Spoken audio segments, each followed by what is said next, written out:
Hello everyone, नमस्कार. स्वागत आहे सर्वांचं श्वेता सुतार वाईल्ड लाईफ रेस्क्युअर या यूट्यूब चॅनलमध्ये. तर आता मी गगनबावड्यामधील एक धबधबा बघण्यासाठी आले होते आणि या ठिकाणी आम्ही ट्रेक करून जावं लागतं या धबधबा बघायसाठी. तर आम्ही जाता जाता आम्हाला एक साप स्पॉट झाला इथं. तर चला तुम्हाला दाखवते कोणता साप.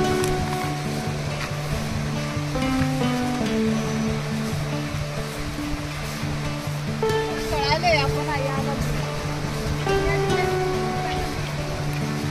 अरे चाललाय तो वाईन स्नेक आहे. निमविषारी साप आहे या ठिकाणी. हा जंगलामध्ये आढळतोय साप. अतिशय सुंदर असा साप आहे. चाललाय तो पुढे. त्याला जाणवलं आम्ही आले बघू शकताय कसा चाललाय तो. एका फांदीवरून दुसऱ्या फांदीवर किती स्पीडने चाललाय तो. अतिशय सुंदर असा साप आहे. मला खूप आवडतोय हा साप. खूप आवडतोय. जंगलात आल्यानंतर आम्ही कायम बघतोय त्या सापाला, तरी पण मन भरत नाही हा साप बघितल्यावर. तर तुम्ही देखील जंगलात वगैरे जात असाल तर तुम्हाला असे साप दिसत असतील तर त्यांना कृपया करून डिस्टर्ब करू नका. त्यांना त्यांच्या आदिवासामध्ये स्वतंत्रपणे जगू द्या. तुम्ही कोणी हातात घेऊन पकडण्याचा त्याला प्रयत्न करू नका.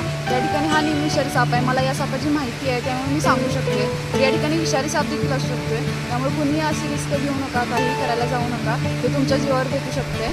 तर चला तर आपण आता धबधबा बघूया आणि धबधब्याचे शॉर्ट व्हिडिओ ॲड करते. Stay tune. चलो.